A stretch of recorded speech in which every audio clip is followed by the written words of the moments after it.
இன்னைக்கு நான் சொல்றேன், இயேசுவின் நாமத்தினால உன் பலன் அவருக்கு தேவையில்லை. உன் பலன் கொஞ்சமா இருந்தாலும் நீ நிற்கிற பாத்தியா, அதுதான் அவருக்கு தேவை. யோசித்து பாருங்க, இப்படிதான் போகணும் அப்படிதான் போகணும் என்றெல்லாம் ஒன்றும் கிடையாது.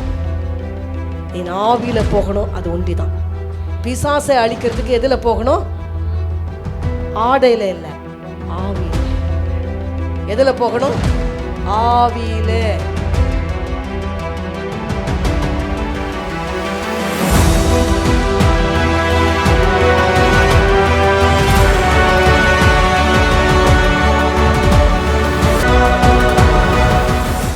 ವಾಸಿಕಲಾಮ ಕಳೆದ ವಾರத்தின் தொடர்ச்சி ಹಗ್ಗಾಯ 1ನೇ ಅಧ್ಯಾಯ 2ನೇ ವಚನ. 1ನೇ ಅಧ್ಯಾಯದಲ್ಲಿ 2ನೇ ವಚನ. ஹக்காயை வாசித்துவிட்டு சில காரியங்களை நான் இன்றைக்கு வித்தியாசமாய் கொண்டு போகலாம் என்று நினைக்கிறேன், நினைக்க மாட்டேன். காரணம் கர்த்தர் பேசுகிறவராயிருப்பதினாலே. Amen, hallelujah.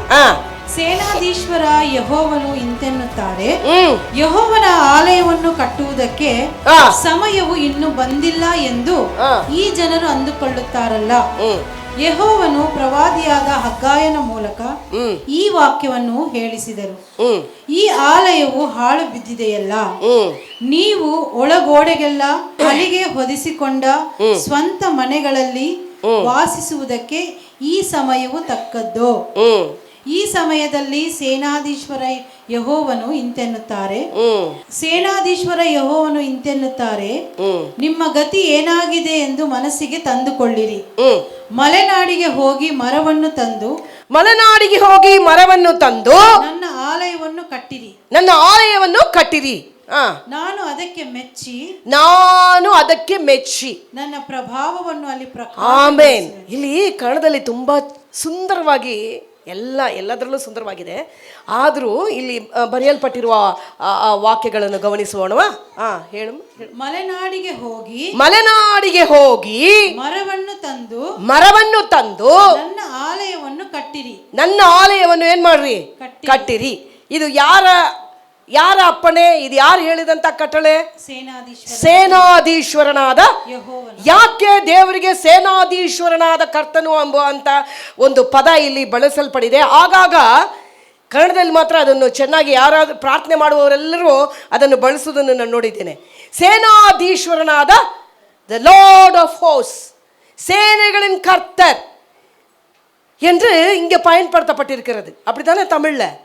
சேனைகளின் கர்த்தர். ಇಲ್ಲಿ ಕನ್ನಡದಲ್ಲಿ ನೋಡುವಾಗ ಏನಂತ ಬರೆಯಲ್ಪಟ್ಟಿದೆ? ಸೇನಾಧೀಶ್ವರನಾದ ಯೆಹೋವನು. ಕರ್ತನು ಅಂತ ಹೇಳಿರ್ಬೋದು, ದೇವರು ಅಂತ ಹೇಳಿರ್ಬೋದು. ಆದರೆ ಇಲ್ಲಿ ಸೇನಾಧೀಶ್ವರನು. ಏಕೆಂದರೆ ಒಂದು ಕಾರ್ಯವನ್ನು ನಾವು ಕಟ್ಟುವಾಗ, ಒಂದು ಕಾರ್ಯವನ್ನು ನಾವು ಮಾಡುವಾಗ ಅಲ್ಲಿ ಬರುವಂತಹ ಅಲ್ಲಿ ಏನಿರ್ಬೋದು, ಒಂದು ಬ್ಯಾಟಲ್ ಫೀಲ್ಡ್ ಥರ. ಯಾವುದನ್ನಾದರೂ ನೀವು ಕಟ್ಟಲಿಕ್ಕೆ ಹೋದರೆ, ಇಬ್ಬರು ಕಟ್ಟಿದ್ರು ಅಂತ ನಾವು ನೋಡಿದ್ವಿ. ದೇವರು ಮನೆಯನ್ನು ಕಟ್ಟದಿದ್ದರೆ ಮನೆಯನ್ನು கட்டுபவர பிரயாச ವ್ಯರ್ಥ. கர்த்தர் வீட்டை கட்டாராகில் கட்டுகிறவளின் பிரயாசம் எவ்வளவு தான் செய்யட்டும். நான் சொல்றேன் இன்னைக்கு இயேசுவின் நாமத்தினால, கர்த்தரை நம் வீடை கட்ட அனுமதிக்கணும், நம் பிள்ளைகளை கட்ட அனுமதிக்கணும், நம் கணவனை கட்ட அனுமதிக்கணும். அநேக நேரங்களில் நமக்கு இருக்கிற ஞானம், நமக்கு இருக்கிற பக்தி கூட போதாது. நம்ம நிறைய நேரங்களில் பக்தின்னு சொல்லி கொண்டிருப்போம், நம்ம நிறைய நேரங்களில் நான் ரொம்ப நல்லவங்க நாம சொல்லி கொண்டிருப்போம். ஆனால் கர்த்தரை அனுமதிக்காமல் போனதுனால சிலருடைய வாழ்க்கை கர்த்தரை விட்டு இன்னைக்கு தூரமாக இருக்கிறார்கள். எச்சரிக்கையோடு நான் சொல்றேன். 144 சங்கீதம் 1 வசனம் வாசித்து பாருங்கள். கர்த்தர் வீட்டை கட்டாராகில், if the Lord does not build the house, those who build in vain. அவர்கள் கட்டுகிறது என்னவா இருக்கிறதா? விருதான்ற உங்களுக்கு என்னன்னு தெரியுமா? வேஸ்ட். எவ்வளவுதான் செய்தாலும், எவ்வளவுதான் பாசத்தை கொட்டினாலும், எவ்வளவுதான் நேசத்தை கொட்டினாலும், எவ்வளவுதான் பேசினாலும் பூசினாலும் அதுல என்ன இருக்காது? வேஸ்டாய் போய்விடும். அதுதான் ஆண்டவர் சொல்றாரு. கர்த்தர் கட்டணும். அப்ப கர்த்தர் கட்டணும்னா நான் என்ன செய்யணும்? சொல்லுங்க பார்க்கலாம், நான் என்ன செய்யணும்? இஃப் த லார்ட் ஹேஸ், எத்தனை பேருக்கு ஆசை, ஆண்டவரே நான் கட்டணும்? நான் எல்லாருக்கும் ஆசை. யாருன்னா கேட்டு பாருங்க, ஸ்பெஷலாக ஆண்களை கேட்டு பாருங்களேன், அவர்களுக்கு ஒரு ஆசை எங்கேயோ இருக்கும். நான் எப்படின்னா ஒரு வீடு இருக்குதா இல்லையா? ஆல் மென் ஹியர் ஒரு வீடு கட்டணுன்ற ஆசை எங்கேயோ அவங்களுக்கு இல்லையா? அப்ரஹாம், எல்லாருக்கும் ஒரு ஆசை இருக்குது. எப்படி எல்லாம் ஒரு ஆசை என்னன்னா கட்டணும். கட்டணுன்றது ஒரு இட்ஸ் அ இயேசுவின் நாமத்தினால நான் பிளஸ் பண்ணுறேம்மா, நீங்கள் எல்லாம் கட்டுங்க, என் ஜீசஸ் நேம் கட்டுங்க. சபையில் இருக்கிற ஒவ்வொரு பிள்ளைகளும் சொந்தமான இடங்களை வாங்கி கட்டுங்க. ஆமேன், கட்டுங்க, கர்த்தர் செய்வார். ப்ராஃபிட்டிக்கலாக வர்றதை அப்படியே ரிலீஸ் பண்ணுறேன். ஐயோ எனக்கு ஒன்றுமே இல்லையே, கர்த்தர் செய்வார். கர்த்தரால் கூடாத காரியம் ஒன்றும் இல்லை. ஆனால் ஒன்று நான் இன்னைக்கு சொல்கிறேன், கர்த்தர் வீட்டை கட்ட அனுமதிக்கணும். கர்த்தர் வீட்டை கட்டணும்னா நம்ம முதல்ல கொஞ்சம் வாயை கட்டணும். உண்மைங்க, இது this may seem very very ஒரு மாதிரி ஜோக் மாதிரி தெரியும். இந்த குழந்தைய சொல்லுவாங்க, நம்ம இந்தியாவில் சொல்கிறாங்க அப்படி, ஐயோ குழந்தைக்கு இன்னும் ஆகக்கூடாதுன்னா என்ன பண்ணுமா, இந்த பால் கொடுக்குற தாய்களெல்லாம் வாயை குழந்தைய கட்டணுன்னா அவங்க என்ன பண்ணுவோம், வாய் கட்டணும்னு சொல்கிறாங்கல்ல. அதை போல் சில நேரங்களில் நான் சொல்கிறேன், கர்த்தருடைய காரியங்கள் கட்டப்படும் பொழுது நம்ம குறுக்கில் போய் கட்டக்கூடாது. நம்ம குறுக்கில் போய் சிலருடைய வாழ்க்கை கர்த்தர் கட்டி கொண்டிருப்பார். சில பேர் என்ன செய்வாங்க தெரியுமா, குறுக்கில் போய் கட்டுவாங்க. நான் சொல்கிறேன், அந்த அப்படியே ஆண்டவர் விட்டுடுவார். He stops building that life. It becomes a ruin. எப்படி ஒரு இடம் ஒரு ரூயினாக மாறி போகுது? ರೂಯಿನ್ ಎಂದ್ರಾಲ್ ಏನ ಪಾಳಾಯ್ ಹಾಳು ಬಿದ್ದ ಮನೆ ಇಲ್ಲಾಂದರೆ ಹಾಳು ಯಾವ ರೀತಿ ಹಾಳು ಬಿದ್ದೋಗುತ್ತೆ? ಅದನ್ನು ಪರಾಂಬರಿಸಿದೆ, ಅರ್ಧದಲ್ಲಿ ಕಟ್ಟಿ ಬಿದ್ದಾಗ ಅದನ್ನೇನು ಹೇಳ್ತೀವಿ, ಅದೇನಾಗಿದೆ, ಪಾಳು ಬಿದ್ದೋಗಿದೆ. ಯಾಕೆ ಪಾಳು ಬಿದ್ದೋಗಿದೆ? ಅದು ಅರ್ಧದಲ್ಲಿ நின்றுகிரோதிರಿಂದ அதன்னேன்னு ಹೇಳ್ತಾರೆ, பாழ் பித்தோகிதே, பாழ் பித்தோகிதே. அப்போ இவர்கள் என்ன செய்தார்களாம்? கர்த்தர் அந்த வசனத்தை வாசிங்க. கர்த்தர் வீட்டை கட்டாராகில் கட்டுகிறவர்களின் பிரயாசம். அப்போ ஒரு வீடை கட்டணும், இல்லை ஒரு கட்டிடத்தை கட்டணும், ஒரு காரியத்தை கட்டணும்னா நிறைய பிரயாசம் இருக்கிறது. யாரும் அப்படியே கட்டப்படவில்லை. சபையில் நம்ம இன்னைக்கு உட்கார்ந்துருக்கிறோம்னா நிறைய முறை கட்டப்பட்டு இருக்கிறோம், வார்த்தையினால கட்டப்பட்டு இருக்கிறோம். சிலருடைய காரியங்களால நம்ம என்ன பண்ணப்பட்டிருக்கிறோம், கட்டப்பட்டிருக்கிறோம். பிள்ளைகள் தங்கள் பெற்றோர்களால் கட்டப்பட்டதுனால் இந்த நிலைமையில யாரும் சொல்லக்கூடாது நானே பெருசாயிட்டேன். இல்லை, யுவர் பேரண்ட்ஸ், உன்னுடைய தாய் தகப்பன் பல விஷயத்தில் உன்னை என்ன பண்ணியிருக்கிறாங்க, கட்டுறதுனால தான் நாம் என்ன இருக்கிறோம் இன்னைக்கு. ஆண்டவர் அதுக்கு தான் சொல்கிறாரு, தாய் தகப்பனை கனப்படுத்தணும். தாய் தகப்பனை என்ன பண்ணணும், கனம் பண்ணணும். ஆண்டவரை நேசிக்கணும், தாய் தகப்பனை கனம் பண்ணணும். இது கர்த்தர் கொடுத்த கட்டளை இது. ஆமென். அப்போ ஆண்டவர் சொல்றாரு, இந்த வசனம் சொல்லுகிறது, சங்கீதக்காரன் அழகாய் சொல்லுகிறார், கர்த்தர் வீட்டை கட்டலைன்னா யார் எவ்வளோ பிரயாசப்பட்டாலும் சில பேருடைய வாழ்க்கையெல்லாம் கட்டப்படாமல் இருக்கிறதுக்கு காரணம் என்ன தெரியுமா? கர்த்தர் கட்டும்போது குறுக்கில் கட்டுவாங்க, கர்த்தர் கட்டும்போது வேற வழிகளிலே செய்வார்கள். கர்த்தர் கட்டி கொண்டிருக்கும் போது தங்கள் சொந்த காரியங்களை கொண்டு வந்து அதில் வைப்பார்கள். இன்னைக்கு ஆண்டவர் சில பேருக்கு நமக்கு சொல்கிறாரு, கர்த்தர் உன் வாழ்க்கை கட்டணும்னு எத்தனை பேர் விரும்புகிறீங்க? இன்னைக்கு ஆண்டவரை ஐ மேக் டிசிஷன், ஆண்டவரை நானாய் போய் நானாக சில காரியங்களை, இவங்கள ஃப்ரெண்டு பிடிச்சா எனக்கு நல்லா கொஞ்சம் நல்லா இருக்கும் போல இருக்குது, இவங்கக்கிட்ட நான் நல்லா பேசினா கொஞ்சம் நல்லா இருக்கும் போல இருக்குது, இவங்கக்கிட்ட பேசி இல்லை இவங்கள ஃப்ரெண்டு பிடிச்சிட்டா எனக்கு வேலையில் கொஞ்சம் கிடைக்கும் போல இருக்குது, இல்லைன்னா இவங்க தான் கொஞ்சம் அப்படி இம்பார்ட்டண்ட்டாக இருக்கிறாங்க, அவங்கள விடுங்க, இவங்கள என்ன பண்ணலாம் கொஞ்சம் அப்படி. நான் சொல்கிறேன், அவங்களே உங்களுக்கு வினையாய் மாறி விடுவார்கள். அவங்களாலேயே நீ கட்டுறது நின்று போயிடும். ஏன்னா உன் நம்பிக்கை கட்டுறவர்கள் மேலே இல்லை, யாரை, அதுதான் நான் சொல்கிறேன், குறுக்கில் வர்றது. Nothing that comes in between can make you build it. எத்தனை பேர் சொல்கிறீங்க இன்னைக்கு, நான் கட்ட ஃபோக்கஸ்டாக இருக்கிறாண்டவரே, ஐ எம் ஃபோக்கஸ்ட். அப்போது கர்த்தர் சொல்கிறாரு, நான் கட்டலைன்னா எத்தனை பேர் சேர்ந்து கட்டினாலும், எவ்வளோ அதுக்கு எல்லா பொருளும் சேர்ந்து வந்தாலும் அது என்ன பண்ண முடியாது, அது கட்டப்படாது.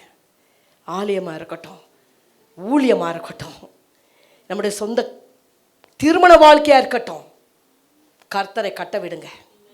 உன் திருமண வாழ்க்கை கர்த்தரை கட்ட விடு. சொந்தத்துல கட்ட பார்க்காத.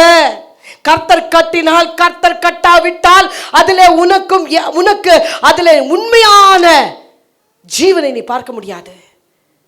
கர்த்தர் கட்டினால் அஸ்திபாரத்திலிருந்து கட்டுவார். கர்த்தர் கட்டினால் அந்த அஸ்திபாரம் போடும் பொழுது எப்படிப்பட்ட அஸ்திபாரம் போட்டால் இவர்கள் சரியாவார்கள் என்று அவருக்கு தெரியும். இந்த பில்டிங் நிற்கணும்னா அதற்கு அஸ்திபாரம் ரொம்ப முக்கியம். நிறைய நேரங்களில் நம்ம என்ன பண்றதில்ல, கர்த்தரை கட்ட விடுவதில்லை. இன்னைக்கு மனதார சொல்லிவிடுங்க, என் திருமண வாழ்க்கையை திருமண வாழ்க்கையை ரெண்டு சொல்றேன். திருமணம் என்பது நடக்காதவர்களுக்கு, திருமண வாழ்க்கை என்பது திருமணம் ஆகி நடத்தி கொண்டு இருக்கிறவர்களுக்கு. இது ரெண்டையுமே கர்த்தர் கட்ட அனுமதிங்க. நீங்க கட்டுங்க ஆண்டவரே, நீங்க கட்டுங்க.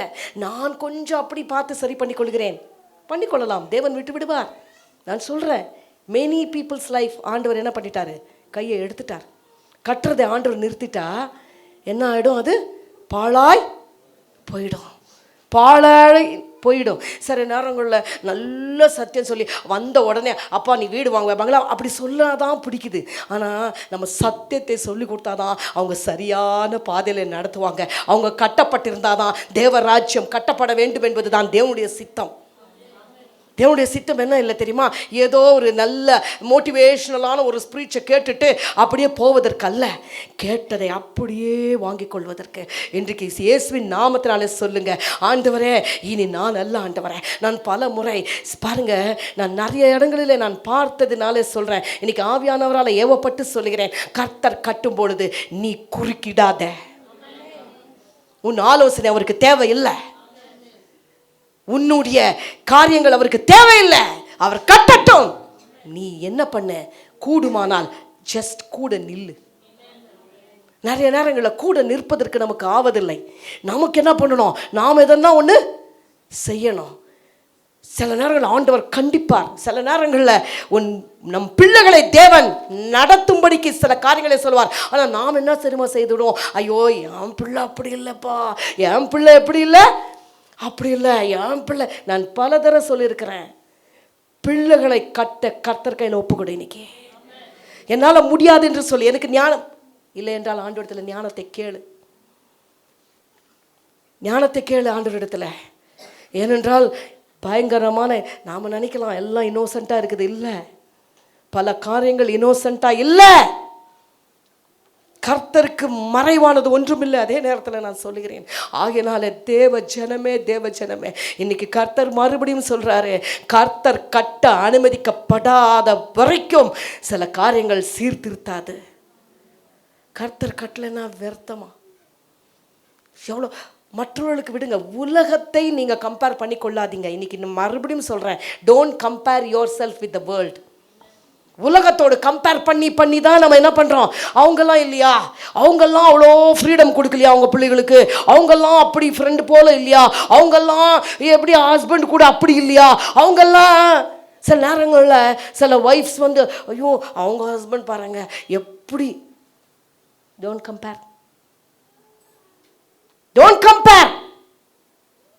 கம்பேர் பண்ணக்கூடாது. அவங்க பார்த்தீங்களா, அவங்கெல்லாம் எப்படி காத்தால அதே மாதிரி கணவன்மார்கள் அநேக நேரங்கள் என்ன பண்ணுறது, கம்பேர் பண்ண அல்ல, கர்த்தர் கட்ட அனுமதிக்கணும் இயேசுவின் நாமத்தினால. நிறைய நேரங்களில் நாம் சொல்லியிருப்போம், நம்ம ஜெபிப்பது வேற, அனுமதிப்பது வேற. தெரியுமாங்க உங்களுக்கு?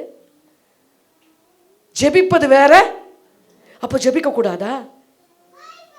அனுமதிப்பதற்காக முதல் ஜெபி. புரியுதா? ஜபங்கள் கொஞ்சம் மாறணும். பக்கத்தில் சொல்லுங்க, ஜபங்கள் கொஞ்சம் மாறணும். ஐயோ பரவாயில்ல, அவங்க அவ்வளோ தூரம் போயிட்டாங்க, இனிமேல் என்ன பரவாயில்ல, நான் கொஞ்சம் என்ன பண்ணுறேன், அவங்களோட அப்படி ஒத்து போனாதான் நான் என்ன பண்ண முடியும், கொஞ்சம் என்ன பண்ண முடியும், நான் அவங்கள இழுத்துக்கொள்ள முடியும். இல்லை, கர்த்தர்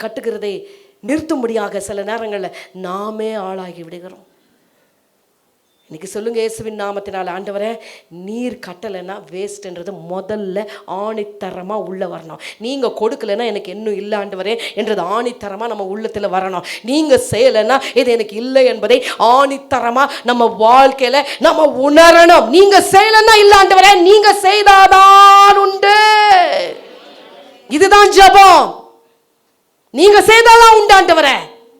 நீ சொன்னால் செய்வேன் பாடுறதில்ல, நீ சொன்னால் செய்திடுவேன் ஆண்டவரே.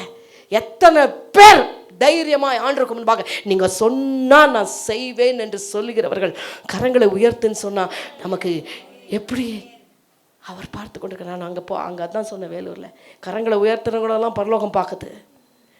கரங்களை உயர்த்துக்கிறது யாரை பார்க்க? பாஸ்டர் பார்க்கறதுக்கு இல்லை, நம்ம உயர்த்துறது பரலோகம் பார்க்கிறது, கண்டிப்பா பார்க்கிறது. ஏனென்றால் பரலோகத்தின் கண்கள் இங்கே இருக்கிறது. பரலோகத்தின் தேவன் இங்கே வீற்றிருக்கிறார். பரிசுத்தர் இங்கே உலாவி வருகிறார். இந்த இடம் சாதாரணமான இடமில்லை. ஆகையால்தான் அவர் வெளிப்பட்டு பேசுகிறார். பாவத்துக்கும் பரிசுத்தத்திற்கும் ஒரு பெரிய இடைவெளி இருக்கிறது. தேவ சபை பரிசுத்தத்திற்கு என்று அழைக்கப்பட்டிருக்கிறது. தேவனுடைய வார்த்தை அப்படியாக வல்லமை பெற வேண்டும் என்றால் பரிசுத்தம் இருக்க வேண்டும். பரிசுத்தம் இல்லாமல் ஒருவனும் தேவனை தரிசிக்க முடியாது. இப்படி பேசலாம், எல்லாருக்கும் ஒத்து போன மாதிரி பேசலாம், ஒரு 1000 ஜனங்களை கூட்டி சேர்க்கலாம். ஆனால் அந்த ஆத்துமாக்களுக்கு உத்தரவாதம் எடுப்பது எப்படி? ஆண்டோடைய பிள்ளைகளுக்கு முக்கியமான ஒரு டார்கெட் இருக்க வேண்டாம். ஒரு டார்கெட் தெரியுமா? என்ன இருக்கணும்? ஒரு டார்கெட். என்ன டார்கெட்? ஆண்டவரே என் வாழ்க்கையை நீங்கள் தினம் தினம் தினம் தினம் தினம் செதுக்கி கட்டுங்க ஆண்டவரே. ஒரு நாளும் கட்டுங்க ஆண்டவரே. நான் கொஞ்சம் அப்படி சருங்கி விடும்போது என்னை இழுத்து கொண்டு கட்டுங்க ஆண்டவரே. அப்பா என் வாய் பிசகும் போது என்னை இழுத்து கொள்ளுங்க ஆண்டவரே. அப்பா என் வழிகள் கொஞ்சம் சறுக்கும் பொழுது நீர் என்னை இழுத்து கொள்ளுங்க ஆண்டவரே என்று சொல்லுகிறதான அவர்கள் கட்டப்படுவார்கள். அவர்கள் கட்டப்படுவார்கள். நான் சறுக்கும் போது யாராகலும் ஒருத்தரை கர்த்தர் அனுப்பி நம்மளுக்கு எச்சரிக்கும் பொழுது நம்ம என்ன செய்யக்கூடாது? அவர்களை எப்படி பார்க்கணும் தெரியுமா?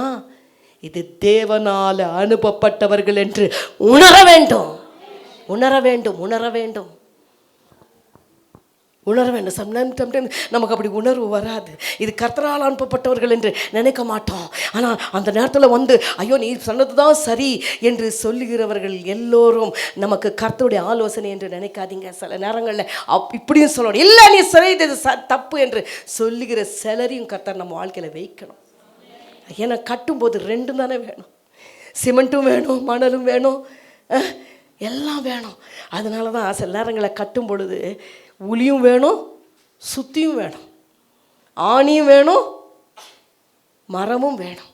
எல்லாம் இணைந்து வந்தால்தான் அது கட்டப்படுது. ஆகையினால்தான் சில நேரங்களில் நான் இன்னைக்கு சொல்கிறேன், இயேசுவின் நாமத்தினால ஆண்டவரே நீர் கட்ட நான் அனுமதிக்கிறேன்னு சொல்லுங்க. நீர் கட்ட நான் அனுமதிக்கிறேன் ஆண்டவரே.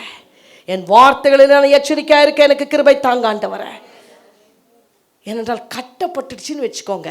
அதுக்கு தான் இந்த இடத்துல சேனாதீஸ்வரனாத கர்த்தனும். ஏனென்றால் சேனை எங்கே இருக்கும்?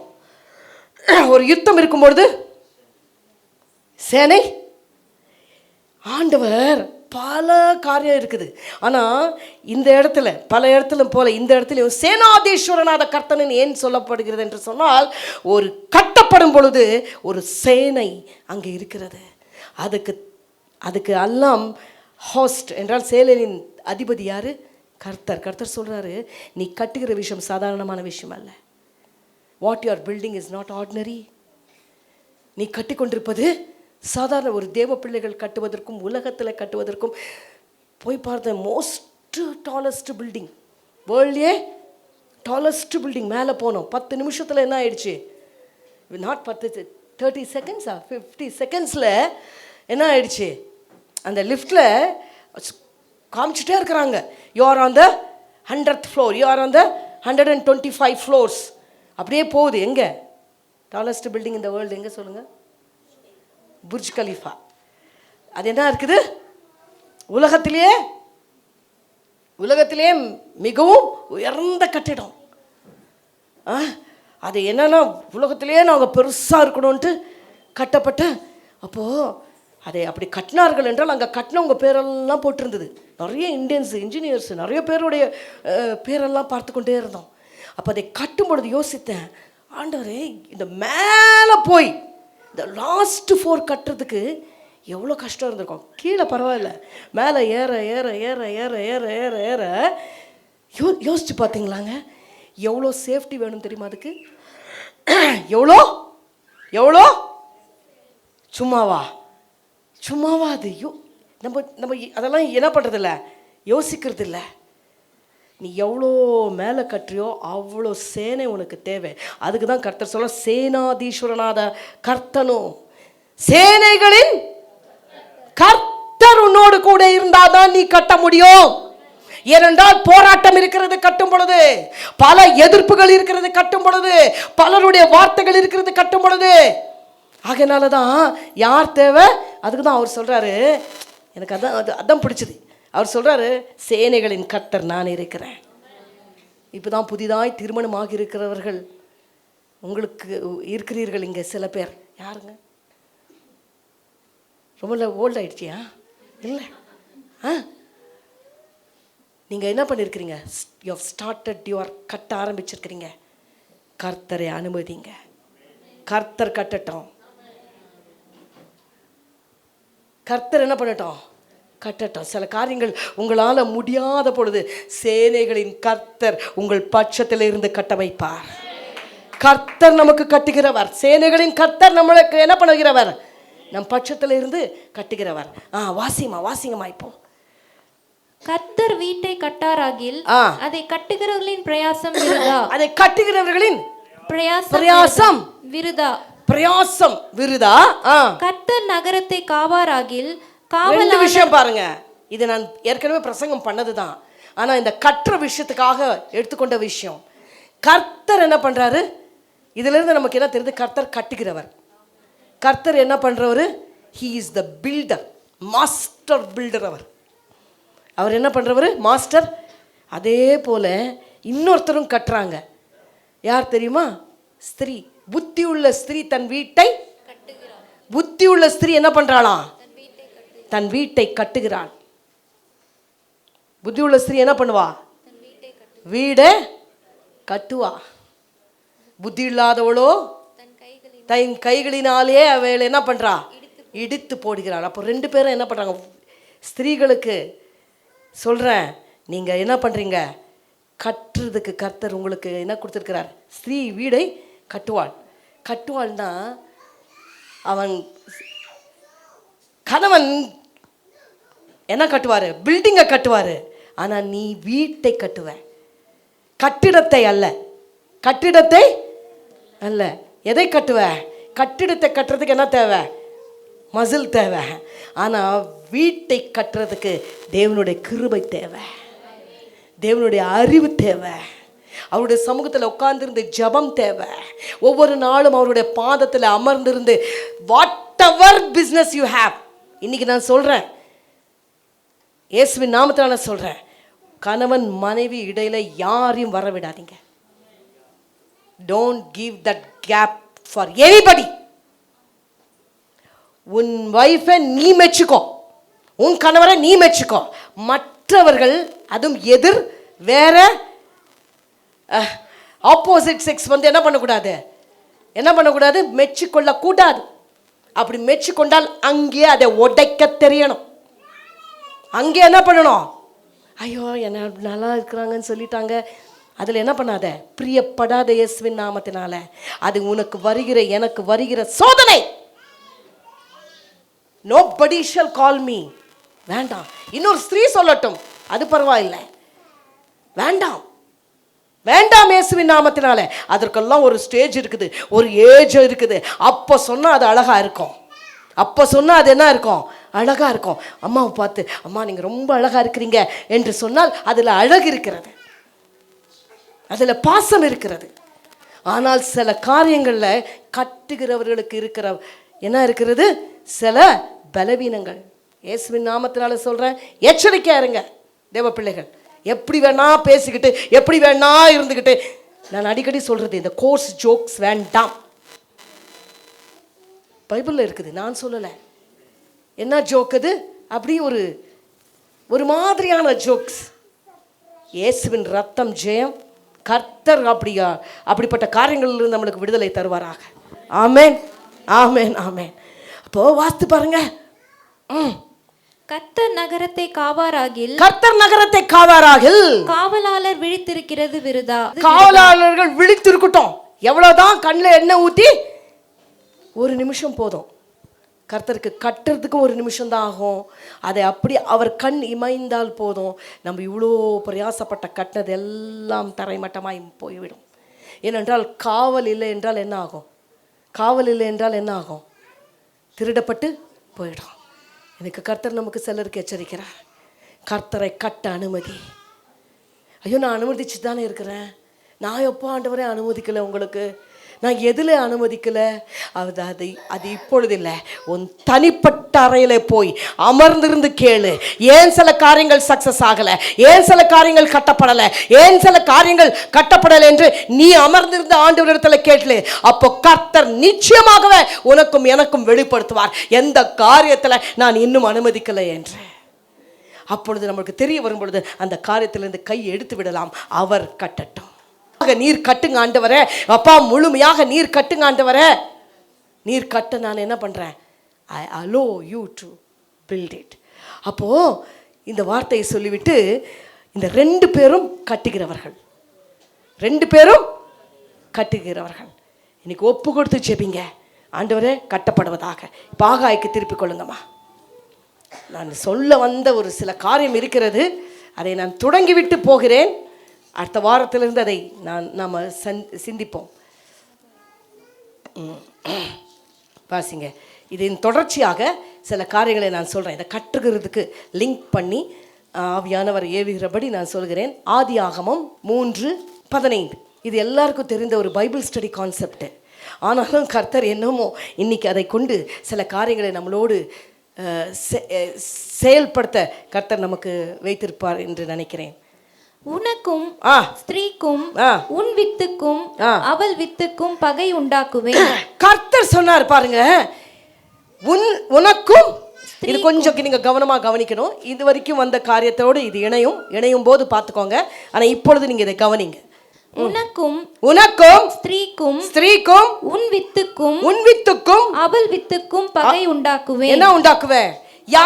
யார் சொன்னது? இது யாரு பகை உண்டாக்குவேன்னு சொன்னது? கர்த்தர் சொன்னது. யாருக்கும் பகை இருக்குதா? ஸ்திரீயின் வித்துக்கும் ஸ்திரீக்கும் உன் வித்துக்கும் அவள் வித்துக்கும். சரியா படிங்கம்மா, முதல்ல இருந்து படிமா. உனக்கும் ஸ்திரீக்கும் உன் வித்துக்கும் அவள் வித்துக்கும் பகை உண்டாக்குவேன். உன் வித்துக்கும் அவள் வித்துக்கும் பகை உண்டாக்குவேன். அவர் உன் யாரை பார்த்து பேசினார்? இது சர்ப்பத்தை பார்த்து ஆண்டவர் சொல்றார். யாரை பார்த்து சொல்றாரு? சர்ப்பத்தை பார்த்து. இயேசுவின் நாமத்தினால சில காரியங்கள், சர்ப்பத்தின் கிரியைகள் இந்த பிரசங்கத்தின் முடிவில் கட்டப்பட போகிறது. நான் நிறைய சர்ப்பத்தின் கிரியைகளை பார்த்து கொண்டிருக்கிறேன். அநேகருடைய வாழ்க்கையில் அப்படிப்பட்ட காரியங்கள், கிரியைகள் இன்றைக்கு இயேசுவின் நாமத்தினால கட்டப்படுவதாக. In Jesus name. அப்போ பாருங்க, வாசிங்கம்மா. அவர் உன் தலையை நசுக்குவார். அவர் உன் தலையை நசுக்குவார். அப்போ இது எந்த வித்தை குறித்து சொல்லப்பட்டிருக்கிறது? கர்த்தராகிய இயேசு கிறிஸ்து. அந்த வித்து யாரு? கர்த்தராகிய. ஆனால் ஏவாளுக்கு இது என்ன செய்யவில்லை, புரியவில்லை. ஏவாள் இடத்துல வந்து உன் வித்துக்கும் சர்ப்பத்தின் வித்துக்கும் என்ன இல்லை பகை உண்டாக்குவேன் என்று சொன்னால் அவளுக்கு என்ன ஆகலை? அது அவளுக்கு புரிந்திருக்க வாய்ப்பில்லை. ஆனா இதை கவனித்துக் கொண்டிருந்த பிசாசுக்கு சில காரியங்கள் புரிந்தது. அவன் யோசித்தான், அவனுக்கு தெரிந்தது இந்த ஸ்திரீ என்ன பண்ணால், கீழ்ப்படியாமையினாலே ஒரு பெரிய வீக்னஸ் என்ன பண்ணிட்டா நமக்கு கொடுத்திருக்கிறா. இவள் வழியாய் வருகிற இந்த வித்து என்ன பண்ண போகிறது? என் தலையை நசுக்குவான் என்று அவன் என்ன பண்ணிட்டான். அதனால தான் நான் சொல்றேன், பிசாசு சில நேரங்களில் நம்மளை விட ரொம்ப அலர்ட்டா இருக்கிறான். பிசாசு நம்மளை விட சில நேரங்களில் ரொம்ப அலர்ட்டா இருக்கிறான். அப்போ அவன் என்ன செய்தான் என்றால், அதிலிருந்து அவன் என்ன பண்ணினான், அதனால தான் ஸ்திரீகளுக்கு பல விதத்தில் என்ன இருக்குது, ஒரு எதிர்ப்பு தெரியாமலே சட்டிலாக இருக்குது. சும்மா இருந்த நம்மளை ஆண்டவர் என்ன பண்ணிட்டாரு, ஏவாள் பண்ண நிமித்தமாக ஸ்திரீக்கும் பிசாசுக்கு எப்போ இருக்குது, என்ன இருக்குது, ஒரு ஃப்ரிக்ஷன் கண்டிப்பாக இருக்குது. கண்டிப்பாக நம்மளை பலவீனமான பாண்டமெல்லாம் சொல்ல முடியாது. ஏனென்றால் நமக்கு என்ன இருக்குது, ஒரு ஃப்ரிக்ஷன். அதனால தான் நம்ம கொஞ்சம் என்ன ஆகிறோம், சீக்கிரமாக ஆகக்கூடாது. சரி, அப்போது என்ன ஆச்சுன்னா, இந்த ஸ்திரீக்கும் அவள் வித்துக்கும் இவன் வித்துக்கும் என்ன உண்டாகுது, பகை உண்டானதுனால பிசாசுக்கு அறிந்தான், இந்த ஸ்திரீயின் மூலமாய் வருகிற வித்தானவர் என் தலையை நசுக்குவார் என்று அவன் அறிந்ததினாலே அப்பொழுதிலிருந்து அவன் என்ன செய்தான், இந்த ஸ்திரீக்கு பிறக்க போகிற முதல் பிள்ளை காயினை என்ன செய்தான், கொலைக்காரனாய் மாற்றிவிட்டான். அவன் அப்படி இல்லை, தன் சகோதரனை அவன் கொலை செய்ய நினைக்கவில்லை. This is some little bit of theology I am teaching. இதிலிருந்து சில சத்தியங்கள் நாம் எப்படி கட்டுறதுக்கு தடையாய் மாற முடியும், இல்லையென்றால் ஆசீர்வாதமாய் மாற முடியும் என்பதை புரிந்து கொள்ளும்படியாக நான் சொல்லுகிறேன். இன்னைக்கு இயேசுவின் நாமத்தினாலே புரிந்து கொள்ளுங்க. அப்போ பிசாசு என்ன பண்ணிட்டான், இந்த நல்லா இருந்தவனுக்குள்ள இவன் தான் வித்தா இருக்கும் என்று சொல்லி நினைத்து என்ன பண்ணிட்டான், அவனை கொலைக்காரனாய் கொலை செய்தானா இல்லையா? யாரை கொலை செய்தான்? ஆபேலை. அப்போ கொலை செய்தவன் என்ன ஆயிட்டான், கரப்ட் ஆயிடுச்சா? அந்த சீடு என்ன ஆயிடுச்சு, கரப்ட் ஆயிடுச்சா? இனி அது கர்த்தருக்கு பயன்படுமா? பிசாசு அதுதான் செய்கிறான்.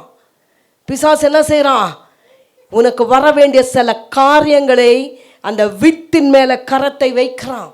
இன்னைக்கு எச்சரிக்கையாக இந்த சத்தியத்தை நீங்கள் பெற்றுக்கோங்க. எப்படி ஜெயிப்பது என்பதை நீங்கள் அறிந்து கொள்வீங்க. எத்தனை சில பேருக்கு, எனக்கு தெரிந்து ஒருத்தர்களுக்கு 3 times மேரேஜ் ஆச்சுங்க. 3 times it failed. ஏன் சொல்கிறேன், அப்புறம் அவர்களுக்கு இந்த சத்தியத்தை சொல்லி கொடுத்த பிறகுதான் இன்றைக்கு அவர்கள் வாழ்க்கை சமாதானமாக இருக்கிறது.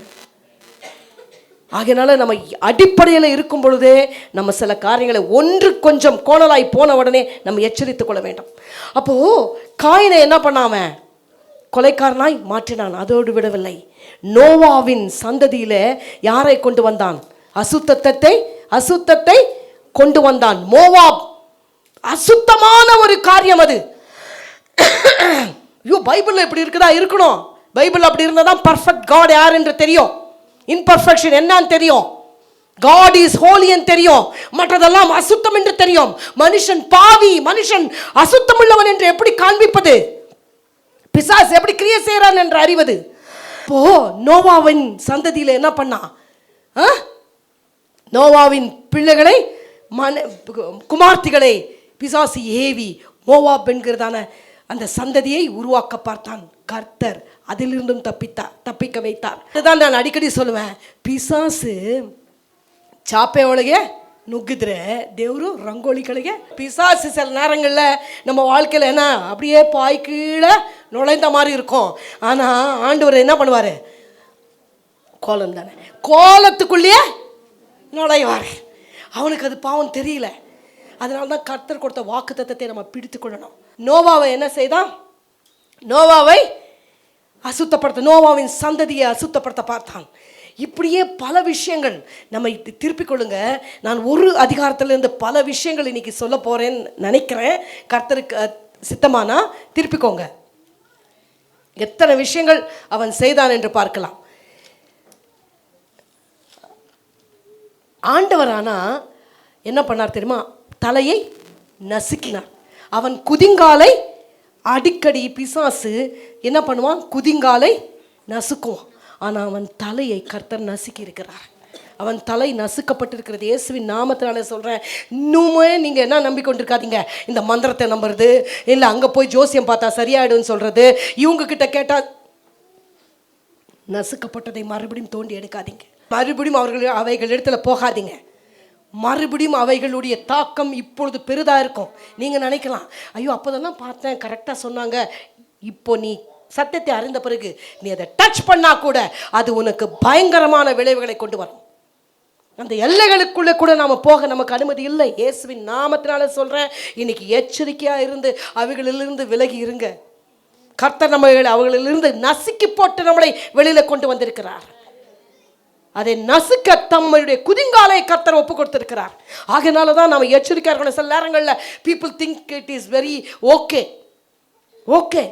சில பேரை அனுப்பி வைக்கிறாங்களாம். அப்படியெல்லாம் போய் எடுத்துக்கிட்டு அப்புறம் சபைக்கு வந்து ஞானஸ்தானம் எடு. சாபக்கேடு. அப்போ பாருங்க, இது எவ்வளோ சாபமானது என்று நம்ம இங்கே பார்க்க போகிறோம். 17ஆம் அதிகாரம், கோலியாத்தும் தாவீதும். எடுங்க சாமுவேல். அப்போ இதிலிருந்து நான் நிறைய காரியங்களை இன்றைக்கு நம்ம பார்க்க போகிறோம். எப்படி கர்த்தர் சில நேரங்களில் பிசாசு நம்ம குதிங்காலை நசுக்கினால் கர்த்தர் தலையை ஏன் நசுக்கினார் அப்பொழுதிலிருந்தே என்று பார்க்கலாம். பாருங்க சீக்கிரமா பாருங்க. 1 சாமுவேல் 17ஆம் அதிகாரம். அப்பொழுது காத்தூரானாகிய கோலியாத் என்னும் பேருள்ள, இங்க பாருங்க, இங்க இந்த வித்தை குறித்து நான் ஆழமாக உங்களுக்கு சொல்லிக் கொடுக்க போகிறேன். அப்போ இந்த பெலிஸ்தியன் யார் தெரியுமா? பெலிஸ்தியன் யாரு? பிசாசுடைய வித்து. ஸ்திரீக்கு வித்து கிடையாது தானே. ஆனா வித்து என்றால் அவள் கர்ப்பத்தில் அவள் பிறப்பிக்கிற பிள்ளை. சரி, இங்க இந்த பெலிஸ்தியன் யாருடைய வித்தா இருக்கிறான்? யாருடைய வித்தா இருக்கிறான்? பிசாசுடைய வித்தா இருக்கிறான். வாசிமா. தூரானாகிய கோலியாத் என்னும் பேருள்ள ஒரு வீரன் பெலிஸ்தரின் பாளையத்திலிருந்து புறப்பட்டு வந்து நடுவே நிற்பான். அவனுடைய உயரம் 6 முழம். அதெல்லாம் தாண்டி வாங்குமா. 9வது வசனம். அவன் என்னோடு யுத்தம் பண்ணவும். அப்போ இவனுடைய எல்லா காரியம் போடப்பட்டிருக்குது. இவன் பயங்கரமான என்ன இருந்தான்? உயரமானவனாய் காணப்பட்டான்.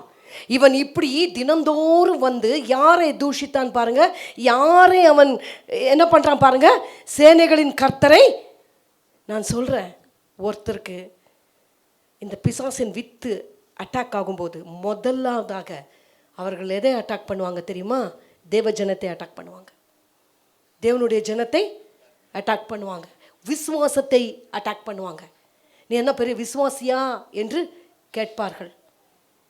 இப்படிப்பட்ட என்ன வரும்? இப்படிப்பட்ட வார்த்தைகள் வரும். அவன் என்ன சொல்றான் பாருங்க, என்ன பேசுறான்? அவன் என்னோடு யுத்தம் பண்ணவும் என்னை கொல்லவும் சமர்த்தனானால் நாங்கள் உங்களுக்கு வேலைக்காரராய் இருப்போம். நான் அவனை ஜெயித்து அவனை கொல்வேனானால் நீங்கள் எங்களுக்கு வேலைக்காரராய் இருந்து எங்களை சேவிக்க வேண்டும் என்று சொல்லி, பின்னும் அந்த பெலிஸ்தன், நான் இன்றைய தினம் இஸ்ரவேலுடைய சேனைகளை நிந்தித்தேன். நாம் ஒருவரோடு ஒருவர் யுத்தம் பண்ண ஒருவனை விடுங்கள் என்று சொல்லி கொண்டு வருவான். எப்பொழுதுமே அவன் ஒரே ஒரு காரியத்தை சொல்லிக் கொண்டிருந்தான். நீங்க யாராகிலும் என்னை எதிர்க்க, எனக்கு விரோதமாய் நிற்க ஒரு ஆளை அனுப்பு என்று சொல்லி தேவனுடைய ஜனத்தை பார்த்து இந்த பெலிஸ்தன் தினந்தோறும் என்ன சொல்லிக் கொண்டிருந்தான்? அவதூறு சொல்லிக் கொண்டிருந்தான். Every day. பாருங்க, அங்க இருந்தவர்கள் எல்லாம் இதை கேட்கும்போது அங்க எத்தனை ஆம்பளைங்க இருந்திருப்பாங்க, எப்படி இருந்திருக்கும்? சேலஞ்ச் பண்ணும்போது எப்படி இருந்திருக்கும் அவர்களுக்கு. ஆனால் ஒருத்தர் கூட என்ன பண்ணல, அவன் சொல்றதுக்கு என்ன பண்ணல, செவி கொடுக்கல. they tried to avoid it. அவன் தினந்தோறும் எத்தனை நாள், 40 நாள் சொன்ன போது கூட ஒரே ஒரு நாள் கூட அட்லீஸ்ட் போய் ட்ரை பண்ணுவோன்ட்டு கூட யாருக்கும் தோணலை. யாருமே என்ன பண்ணல, எதிர்த்து நிற்கல. அப்போது நான் எதுக்கு சொல்கிறேன்னா, கர்த்தர் இவர்களை கட்டி இருக்கிறார், கர்த்தர் இவங்க பட்சத்தில் இருக்கிறார் என்றதனை அவர்கள் என்ன பண்ணல, விசுவாசத்தை இழந்து போனவர்களாய் காணப்பட்டார்கள். அந்த நிலைமையில தான் எங்கேருந்தோ வரான். யாரு? தாவீது. இவன் சின்ன பையனா இருக்கிறான். எங்கிருந்தோ வரான். இவன் யாருடைய வித்தா இருக்கிறான்? இவனுக்குள்ள இவன் தான் ஸ்திரீயுடைய வித்து. யாரு? தாவீது ஸ்திரீயோட வித்து. ஆனால் இவன் என்ன செய்யறான் பாருங்க, தாவீது. அது மாத்திரம் வாசிங்க. அப்பொழுது தாவீது தன் அண்டையிலே இருக்கிறவர்களை பார்த்து, இந்த பெலிஸ்தனை கொன்று இஸ்ரவேலுக்கு நேரிட்ட நிந்தையை அப்போ இஸ்ரவேலுக்கு என்ன வந்து கொண்டிருக்கிறது? ஒரு நிந்தை. அதுக்கு தான் நான் சேனைகளின் கர்த்தர் என்று சொன்னேன். இஸ்ரவேலுக்கு என்ன வந்து கொண்டிருக்கிறது? ஒரு நிந்தை, அவமானம். நான் சொல்றேன், தேவ பிள்ளைகளே, நம்ம தேவனுடைய பிள்ளைகளுக்கு யாராக இருக்கட்டும், உனக்கு தெரிந்தவங்க இருக்கட்டும், தெரியாமல் இருக்கட்டும், தேவ பிள்ளைகள் என்று நீ தெரிந்தால் அவர்கள் மேல் நிந்தை வந்தால் உனக்கு எங்கேயோ கொஞ்சம் என்ன செய்யணும்? கொஞ்சம் உனக்கு குத்தணும். அது அவர்களுக்கு தானே, கஸ்தூரிக்கு தானே, என்று நினைக்கக்கூடாது. அது தேவனுடைய அபிஷேகம் பண்ணப்பட்டு தேவனால் அழைக்கப்பட்டு ரட்சிக்கப்பட்டு தேவ சபையில் இருக்கிற பிள்ளையா இருக்கிற பட்சத்தில் இந்த பிள்ளைக்கு அவமானம் வந்தால் இங்க இருக்கிற உனக்கு என்ன ஆகணுமா? அது உன்னை பாதிக்கணும். It should touch you. நீ அதுக்கு என்ன பண்ணக்கூடாது? சந்தோஷப்பட்டால் பிசாசின் வித்தாய் மாறி போகும். அந்த வித்து சும்மா விடாது. அந்த வித்து என்ன பண்ணாது? சும்மா விடாது. ஒரு நாள் யாருக்குள்ள போகுதோ அவர்களே அழித்து விடும். நாம் பிறகு பார்க்கலாம். அப்போ இந்த தாவீது என்ன செய்கிறான்? ஒரு கதையாக சின்ன பிள்ளையில இருந்து நீங்க வாசித்திருப்பீங்க. ஆனா இப்போ வேற கண்ணோட்டத்துல பாருங்க. கோலியாத்தை யாரோட வித்தாய் பாருங்க. யாரோட வித்தாய் பாருங்க? இந்த பெலிஸ்தனை சர்ப்பத்தின் வித்தாய் பாருங்க. தாவீதை யாரோட வித்தாய் பாருங்க? ஸ்திரீயின் வித்தாய் பாருங்க. டிஃபரெண்டா பாருங்க. இன்னைக்கு யாரோட வித்து? பெலிஸ்தன் சர்ப்பத்தின் வித்து. அவன் சர்ப்பத்தின் வித்தை சர்ப்பத்தின் வித்தாக தான் பார்க்கணும். இவர்கள் சர்ப்பத்தின் வித்தாய் அதை பார்க்காததினால என்ன செய்தார்கள்? அவன் பேசிக் கொண்டிருந்தார்கள், சும்மா இருந்தார்கள். நீ சர்ப்பத்தின் வித்தை வித்தியாசப்படுத்தாவிட்டால், சர்ப்பத்தின் வித்து எது என்று நீ அறியாவிட்டால் அதை நீ கண்டு கொள்ள மாட்டாய். அது உன்னை பேசும் பொழுது அது உனக்கு பெரிதாக தெரியாது. இன்றிலிருந்து நீங்க பார்க்க வேண்டிய விதம் என்ன தெரியுமா? இந்த கோலியாத்தை நீ எப்படி பார்க்க வேண்டும்? சர்ப்பத்தின் வித்தாக. சில சர்ப்பத்தின் வித்துகள் இருக்கிறது. அது தேவனுடைய ராஜ்யத்திற்கும் தேவனுடைய பிள்ளைகளுக்கும் விரோதமாய் கிரியை செய்கிறது. பல விதங்களில் அது கிரியை செய்கிறது. இன் மாடர்ன் டைம்ஸ் நான் சொல்லி தருவேன் எப்படியெல்லாம் அது கிரியை செய்கிறது என்றது. பைபிள் ஸ்டடியில் நம்ம பார்க்க தான் போகிறோம். பிரசங்கத்துக்காக நான் அதை செய்ய முடியாது. ஆனால் இங்க என்ன செய்யறான்? அந்த ஸ்திரீயின் வித்து என்ன பண்றானா? ஓடி வந்து ஜீவனுள்ள தேவனுடைய சேனைகளை நிந்திக்கிறதற்கு பாருங்க. இந்த ஸ்திரீயின் வித்துக்குள்ள ஒரு வைராக்கியம் இருக்கிறது. ஸ்திரீயின் வித்துக்குள்ள என்ன இருக்கிறது? ஒரு வைராக்கியம் இருக்கிறது. என்ன வைராக்கியம் தெரியுமா? தேவனை நிந்தித்தால் அவனால் சும்மா இருக்க முடியாது. அவன் என்ன செய்கிறான்? அவன்கிட்ட ஒண்ணுமே இல்லைங்க. அவன் ஜஸ்ட் என்ன பண்றான்? பேச ஆரம்பித்தான். இன்னைக்கு சிலருக்கு சொல்லி கொண்டிருக்கிறார், சர்ப்பத்தின் வித்தை பார்த்தால் தேவனுடைய வார்த்தையை பேச ஆரம்பி. தேவனுடைய சர்ப்பத்தின் வித்து யார் மூலமா எங்க வரும் தெரியாது. ஆனால் வந்த உடனே நீ தேவனுடைய வார்த்தையை பேச வேண்டாம். தேவனுக்காக நீ தேவனுடைய வார்த்தையை பேசினால்தான் அந்த வித்தை முறியடிக்க முடியும். அந்த வித்துக்கு எதிராக நீ நிற்க முடியும். அந்த வித்தை நீ ஜெயிக்க முடியும். அப்படி பேசாவிட்டால் அவன் பேசினாங்க. எனக்கு அங்கதான் ஆச்சரியம். அவன் எப்படி கேட்கிறான்றதுதான் அவனுடைய ஜெயம் அங்கதான் இருக்கிறது. நிறைய நேரங்களில் பேசுவதில்லை. அது சர்ப்பத்தின் வித்துன்னு தெரியும். ஆனாலும் நாம் என்ன பண்ணுகிறோம்? பொறுத்து கொள்கிறோம், சகித்து கொள்கிறோம், விட்டு விடுகிறோம். ஆனால் இங்கே இவன் என்ன செய்கிறான்? சர்ப்பத்தின் வித்துக்கு நேராய் பேச வேண்டாம். சர்ப்பத்தின் வித்துக்கு நேராய் பேசுக வேண்டாம். இது எப்போ எதனால இவனால பேச முடிந்தது? 16ஆம் அதிகாரத்தில் அவன் அபிஷேகம் பண்ணப்பட்டான். 16ஆம் அதிகாரத்தில் அபிஷேகம் பண்ணப்பட்டான். அதனால தான் நான் சொல்லுவேன், சில நேரங்களில் சில காரியங்களை செய்ய அபிஷேகம் தேவை, அழைப்பு தேவை. எல்லாரும் எல்லாம் செய்ய முடியாது. அப்போ இங்க பாருங்க என்ன செய்தான்? பேசினானாம். பாருங்க, பேசி தேவனுடைய சேனைகளை நிந்திக்கிறதற்கு விருத்த சேதனம் இல்லாத இந்த பெலிஸ்தன் எம்மாத்திரம் என்றான். அதற்கு ஜனங்கள் அவனை கொல்லுகிறவனுக்கு இன்னபடி செய்யப்படும் என்று முன் சொன்ன வார்த்தைகளையே அவனுக்கு சொன்னார்கள். அந்த மனுஷரோடே அவன் பேசிக் கொண்டிருக்கிறதை அவன் மூத்த சகோதரனாகிய எலியாப் கேட்டபோது, அப்போ நிறைய என்ன வருது? அவனுக்கு எதிர்ப்புகள் வருது. இதெல்லாம் நமக்கு தெரியும். இதெல்லாம் நம்ம நிறைய பிரசங்கள் கேட்டு விட்டோம். இப்போ அதுவல்ல பாயிண்ட். எதிர்ப்பு வரும், ஆனால் நீ பேசணும் என்பது தான் பாயிண்ட். எதிர்ப்பு வரும். ஏன்னா நீ சர்ப்பத்துக்கு விரோதமாக நிற்கிற. சர்ப்பத்தின் வித்துக்கு விரோதமாய் கர்த்தர் உன்னை அபிஷேகம் பண்ணி நிற்க வைத்திருக்கிறார். ஏன்னா இந்த சர்ப்பத்தை நீ இப்போ கண்டு கொள்ளலைன்னா அது வம்சத்தையே என்ன பண்ணிடும்? அவமானப்படுத்திவிடும். என்ன படுத்திவிடும்? அது என்ன வரும்? அவமானம், நிந்தை. ஒருத்தர் கூட இல்லை என்று சொல்லி என்ன பண்ணுவான்? நிந்தித்து கொண்டே தான் இருப்பான். அவன் நிந்தனை நிற்காது. எதிர்த்து நிற்கிற வரைக்கும் பிசாசு நிந்தித்து கொண்டு தான் இருப்பான். எனக்கு கர்த்தர் சொல்லி கொடுக்குறது என்ன தெரியுமா? அவங்க வேணாம் கேட்காத, அவங்க வேணாம் நீ சொல்லாத, அவங்க வேணாம் நீ சொல்வார்கள். ஆனால் நீ சர்ப்பத்தின் வித்தை முறியடிக்க கர்த்தர் உனக்கு அபிஷேகம் தருவாரானால் நீ அதை முறியடிக்கிற வரைக்கும் உட்காரக்கூடாது. மேபி எவ்வளோ பேர் ஸ்டாப் பண்ணாங்க, எவ்வளோ பேர் தாவீதை அவன் கேட்கும் போதே எப்படி கேட்குறான், முறியடித்தா என்ன? நிறைய டைம்ஸ் என்ன சொல்லுவாங்க, தலையை விட்டுட்டு வாழை பிடிக்கிறதா. ஆனால் தாவீது அப்படிப்பட்ட அபிஷேகம் இல்லை. இன்னைக்கு நான் சொல்கிறேன், முதல்ல தலையே பிடிக்கிற காரியம்தான். பிசாசுடைய தலையை தான் நசுக்க கர்த்தர் நமக்கு வல்லமையை கொடுத்திருக்கிறார். பிசாசுடைய தலை நசுக்கணும், வாழை பார்க்காத. தலை நசுக்குனா வால் தானா? அவன் நம்மளை வாழை தான் என்ன பண்ண முடியும், காலை தான் தொட முடியும். ஆனால் தலையை தொட அனுமதி இல்லை தேவ பிள்ளையே. நிறைய நேரங்களில் நம்ம என்ன பண்ணாத தலை கீழாய் மாற்றி போட்டு இருக்கிறோம். பிசாசு நசுக்க அனுமதித்திருக்கிறோம், பிசாசு சில காரியங்களை செய்ய அனுமதித்திருக்கிறோம். ஆனால் தாவீது ஓடி போய் என்ன செய்தானாம்? நீங்கள் அதை அந்த வசனத்தை வாசிங்களேன்.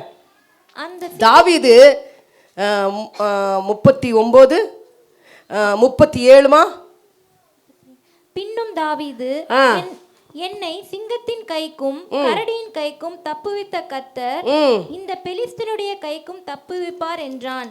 அப்பொழுது சவுல் தாவீதை பார்த்து, ஓ கர்த்தர் உன்னுடனே கூட இருப்பாராக.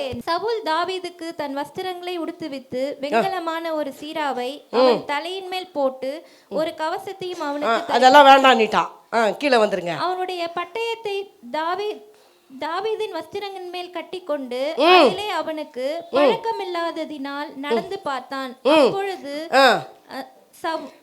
தாவீது சவுலை நோக்கி, நான் இவைகளை நான் சொல்றேன் இங்க ஒரு சின்ன சத்தியம் இருக்கிறதே. கட்டுகிறவங்க தானே நீங்க, பெலிஸ்தனுடைய சர்ப்பத்துடைய வித்தை எதிர்க்கிறவங்க தானே நீங்க. அது உலகத்தின் எந்த காரியமும் இந்த பெலிஸ்தனை விழுத்த உதவாது. அது உனக்கு என்ன ஆகாது, உதவாது. இவனுக்கு என்ன பண்ணவில்லை, நடந்து ட்ரை பண்ணி பார்த்தான். ஆனால் எதுவுமே இவனுக்கு என்ன ஆகலை. கர்த்தர் அப்படி சூட்டாக விட மாட்டார். அப்படி என்ன பண்ண மாட்டார், சூட்டாக. இவனுடைய ஸ்பிரிட்டு தான் கர்த்தருக்கு தேவையா அன்றி, இவனுடைய விசுவாசம் தான் கர்த்தருக்கு தேவையா அன்றி அவனுடைய பலன் அவருக்கு தேவையில்லை. இன்னைக்கு நான் சொல்றேன், இயேசுவின் நாமத்தினால உன் பலன் அவருக்கு தேவையில்லை. உன் பலன் கொஞ்சமா இருந்தாலும் நீ நிற்கிற பாத்தியா, அதுதான் அவருக்கு தேவை. அவருக்கு என்ன தேவையில்லை, இவ்வளோ எல்லாம் போட்டாலும் அவனால் என்ன பண்ண முடியல. அதை போட்டு ஒரு அடி கூட யோசித்து பாருங்க, இப்படி தான் போகணும் அப்படி தான் போகணும் என்றெல்லாம் ஒன்றும் கிடையாது. நீ ஆவியில் போகணும், அது ஒண்டி தான். பிசாசை அழிக்கிறதுக்கு எதில் போகணும், ஆடையில் இல்லை, ஆவியில். எதில் போகணும், ஆவியில். நிறைய நேரங்களில் ஆடையில் என்னுடைய இந்த மாதிரி பார்த்தாக்கா எனக்கு கொஞ்சம் அவங்க பயந்துருவாங்க நினைக்காதீங்க. ஏன்னா நான் இப்படி கெத்தாக இருந்தா அதுக்கெல்லாம் பயப்பட மாட்டான். ஆனால் ஆவியில் நீ இருப்பதை அவன் உணர்வான், அறிவான். பிசாசு நல்லா அறிவான்.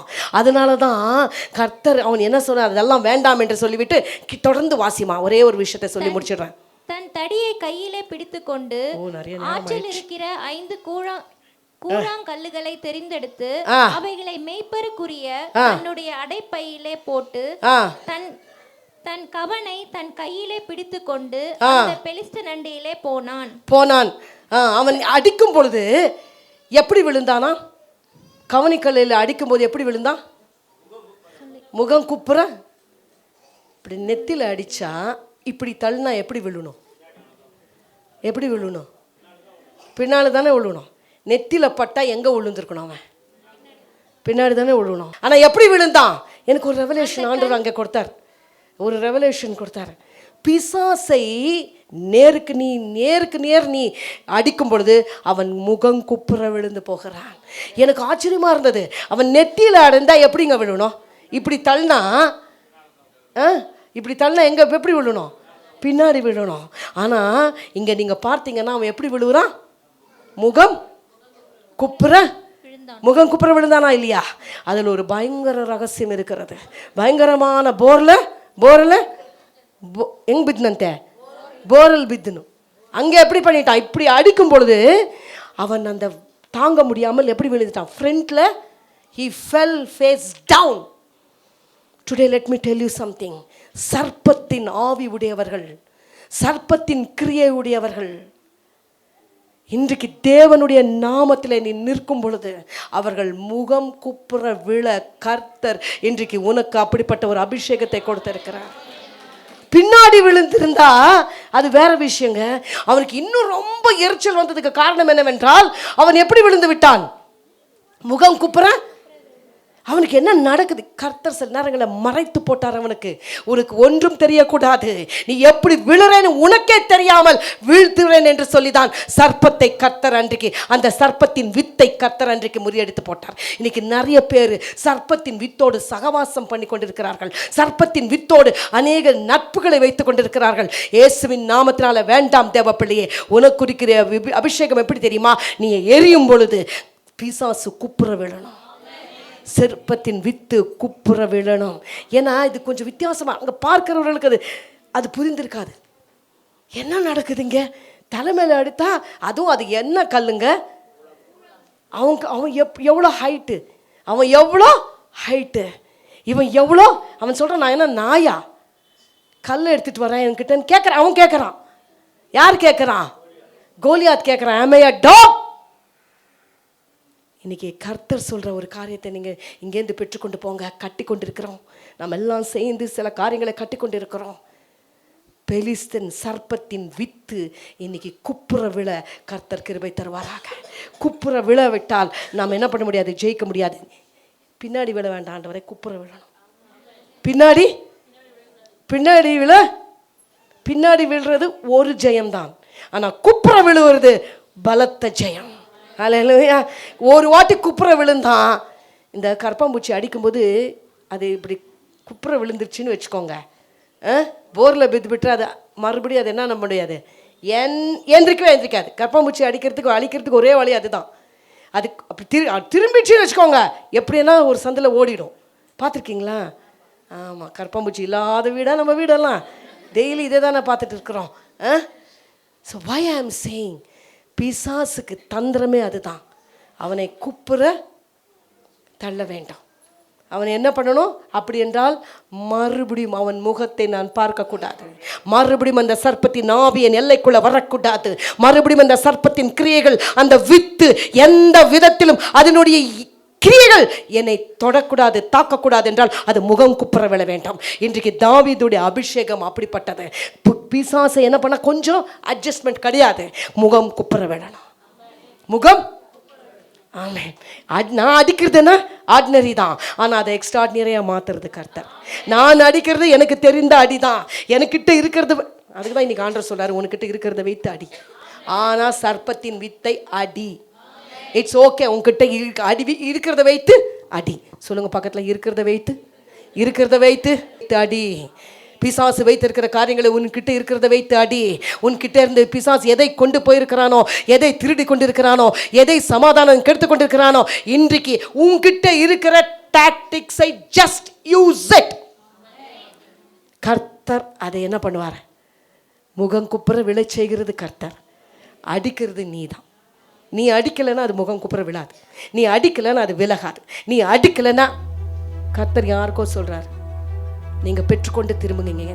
நீ அடிக்கலைன்னா ஐயோ என்கிட்ட இருக்கிறது நான் அவங்களுக்கு முன்னாடி நான் எப்படி வேண்டாம், இன்னைக்கு எடு. நீ அபிஷேகம் பெற்றிருக்கிற, எடு கூழாங்கல்ல, அடி, குப்புற விடும், பெற்றுக்கொண்டு திரும்ப. ஆமென். கர்த்தர் இந்த வார்த்தைகளை ஆசீர்வதிப்பாராக.